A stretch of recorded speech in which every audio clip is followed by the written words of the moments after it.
Évitez le saumon si vous avez ces problèmes de santé. 1. Goutte. Philippe, un homme de 69 ans vivant en France, souffrait de la goutte depuis de nombreuses années. Malgré son amour pour le saumon, il a remarqué que ses crises de goutte devenaient plus fréquentes et douloureuses. Le saumon contient de grandes quantités de purine qui se transforment en acide urique dans l'organisme. Un excès d'acide urique peut provoquer des crises de goutte chez les personnes prédisposées. Une étude publiée dans Arthritis and Rheumatology a montré que les régimes riches en purine peuvent augmenter considérablement le risque de crise de goutte, en particulier chez ceux qui y sont prédisposés. Philippe a décidé de réduire sa consommation de saumon et d'autres aliments riches en purine. Avec le soutien de son nutritionniste, il a intégré des aliments faibles en purine dans son régime et a constaté une diminution de la fréquence et de la gravité de S et crises de goutte. Si vous souffrez de gouttes, il est crucial de gérer votre consommation de purine. Consultez votre nutritionniste pour élaborer un plan d'alimentation qui minimise le risque de crise de gouttes et favorise votre santé générale. 2. Problème de thyroïde. Marie, une femme de 70 ans vivant en Suisse, avait été confrontée à des problèmes de thyroïde pendant des années. Elle aimait inclure du saumon dans son régime hebdomadaire, pensant que c'était une source saine de protéines et d'acides gras oméga 3. Cependant, elle a commencé à remarquer que ces symptômes de thyroïde s'aggravaient après avoir consommé régulièrement du saumon. Le saumon, en particulier celui élevé en pisciculture, peut contenir des niveaux élevés de contaminants tels que le mercure et les biphényles polychlorés, PCB. Ces contaminants peuvent affecter la fonction thyroïdienne, aggravant les problèmes existants. Une étude publiée dans la revue Environmental Health Perspectives a révélé que les poissons d'élevage, y compris le saumon, ont des niveaux notablement plus élevés de contaminants chimiques par rapport aux poissons capturés dans leur habitat naturel. Ces produits chimiques peuvent affecter la fonction hormonale, y compris celle de la thyroïde. Marie a décidé de réduire sa consommation de saumon et a opté pour d'autres sources de protéines et d'acides gras oméga 3, comme les noix et les graines de chia. Avec le temps, elle a observé une amélioration de SS niveau d'énergie et une diminution des symptômes liés à la thyroïde. Si vous avez des problèmes de thyroïde, envisagez de limiter votre consommation de saumon, surtout celui de pisciculture. Consultez votre nutritionniste pour trouver des alternatives appropriées qui n'affectent pas votre santé hormonale. Pour confirmer que toutes les informations partagées sur cette chaîne sont basées sur la science, nous laisserons toutes les études scientifiques dans la description de cette vidéo. 3. Maladie cardiaque. Jean, un homme de 65 ans vivant en Belgique, avait des antécédents familiaux de maladie cardiaque. Bien qu'il apprécie le saumon, il a commencé à s'inquiéter après que son nutritionniste lui a mis en garde contre les risques potentiels du saumon d'élevage. Le saumon d'élevage est souvent nourri avec un régime artificiel qui peut inclure des antibiotiques et d'autres additifs chimiques.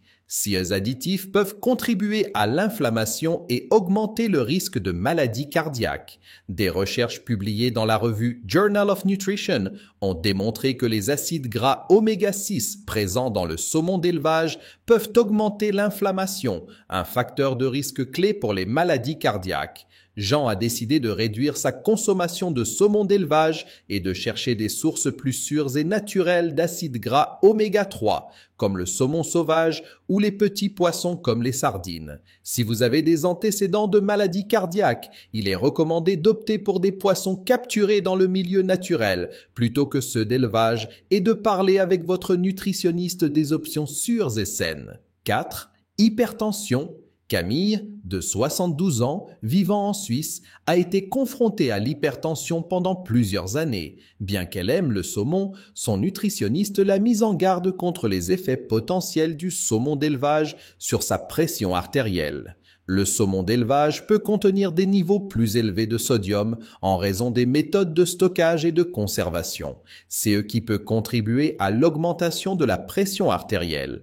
Une étude publiée dans Hypertension a révélé que les régimes riches en sodium sont directement liés à l'augmentation de la pression artérielle et les aliments transformés, y compris le saumon d'élevage, peuvent être une source cachée de sodium. Camille a réduit sa consommation de saumon et a commencé à incorporer plus de fruits, de légumes et de poissons faibles en sodium dans son alimentation, ce qui a entraîné une meilleure gestion de sa pression artérielle. Pour ceux qui souffrent d'hypertension, il est essentiel de lire les étiquettes des aliments et de choisir des options faibles en sodium. Consultez votre nutritionniste pour savoir comment maintenir une alimentation équilibrée et faible en sodium.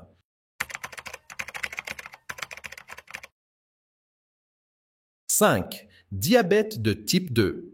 Nicolas, un homme de 68 ans vivant au Luxembourg, a été diagnostiqué avec le diabète de type 2. Bien qu'il soit conscient que le poisson est une option saine, il avait des doutes sur la manière dont le saumon pourrait influencer ses niveaux de sucre dans le sang. Le saumon d'élevage peut contenir des résidus d'antibiotiques et d'autres produits chimiques qui pourraient affecter négativement la résistance à l'insuline et le contrôle de la glycémie. Une étude publiée dans Diabetes Care a révélé que certains contaminants dans les aliments peuvent altérer le métabolisme du glucose et contribuer à la résistance à l'insuline, un problème critique pour ceux qui souffrent de diabète de type 2. Nicolas a décidé de réduire sa consommation de saumon et a choisi des poissons capturés dans leur habitat naturel et d'autres sources de protéines qui n'affecteraient pas négativement son contrôle de la glycémie. Si vous avez le diabète de type 2, il est fondamental de prendre conscience des contaminants potentiels dans les aliments. Consultez votre nutritionniste pour obtenir des recommandations sur les poissons et autres protéines qui sont sûrs et sains. 6. Allergie alimentaire. Sophie, de 65 ans, vivant en Belgique, avait toujours aimé le poisson, mais avait récemment développé une allergie au saumon. Le saumon, en particulier celui d'élevage, peut contenir divers allergènes en raison de son alimentation et de l'environnement dans lequel il est élevé, ce qui peut provoquer des réactions allergiques chez les personnes sensibles. Une étude publiée dans Clinical and Experimental Allergy a indiqué que la consommation de poissons d'élevage est associée à une augmentation des réactions allergiques en raison des additifs et des contaminants présents dans l'alimentation du poisson. Sophie a cessé de consommer du saumon et a consulté son nutritionniste pour trouver des alternatives sûres et nutritives qui ne déclencheraient pas ces allergies. Si vous avez des allergies alimentaires, il est essentiel d'identifier et d'éviter les allergènes courants dans votre alimentation. Travaillez avec votre nutritionniste pour trouver des aliments sûrs qui vous fournissent les nutriments nécessaires sans risque de réaction allergique. 7. Problèmes rénaux. François, un homme de 71 ans vivant à Monaco, souffrait de problèmes rénaux. Bien qu'il aime le saumon, il a commencé à remarquer que ses symptômes s'aggravaient. Le saumon, surtout celui d'élevage, peut avoir des niveaux élevés de phosphore et de potassium, ce qui peut être problématique pour ceux qui ont des affections rénales. Une étude publiée dans la Revista de nutrition rénale a révélé que la teneur élevée en phosphore et en potassium de certains poissons peut être nuisible aux personnes souffrant d'insuffisance rénale, augmentant le risque de complications. François a consulté son nutritionniste et a décidé de réduire sa consommation de saumon, optant pour des poissons et des aliments faibles en phosphore et en potassium pour protéger sa santé rénale. Si vous avez des problèmes rénaux, il est essentiel de contrôler votre consommation de phosphore et de potassium. Consultez votre nutritionniste pour obtenir une liste d'aliments sûrs et appropriés pour votre régime. 8. Ostéoporose. Clara, une femme de 75 ans vivant en Suisse, a été diagnostiquée avec l'ostéoporose. Bien qu'elle sache que le saumon est une excellente source de vitamine D, elle s'inquiétait des effets potentiels. Le saumon d'élevage peut contenir des contaminants qui entravent l'absorption du calcium, un minéral essentiel pour la santé des os chez les personnes souffrant d'ostéoporose. Une étude publiée dans Bone a indiqué que certains contaminants dans les aliments peuvent empêcher l'absorption de minéraux essentiels comme le calcium, aggravant des affections comme l'ostéoporose. Clara a opté pour consommer du saumon sauvage plutôt que du saumon d'élevage et a ajouté d'autres aliments riches en calcium et en vitamine D à son régime, suivant les recommandations de son nutritionniste. Si vous souffrez d'ostéoporose, il est vital de veiller à ce que votre alimentation favorise la santé osseuse. Consultez votre nutritionniste pour connaître les meilleures sources de nutriments essentiels et éviter les aliments qui peuvent entraver leur absorption. Le saumon peut être une addition nutritive à votre alimentation, mais il est important d'être conscient des risques potentiels associés, en particulier pour les personnes atteintes de conditions de santé spécifiques. Consultez toujours votre nutritionniste avant d'apporter des changements significatifs à votre régime pour vous assurer que vous prenez des décisions éclairées et sûres. Maintenir un équilibre et diversifier les sources de nutriments est essentiel pour une vie saine et un bien-être général. Si vous souhaitez en savoir plus sur les aliments qui semblent être totalement sains, mais qui présentent en réalité des effets secondaires ou des risques pour la santé d'une certaine manière, j'ai préparé cette vidéo spécialement pour vous. Cliquez ici pour la regarder.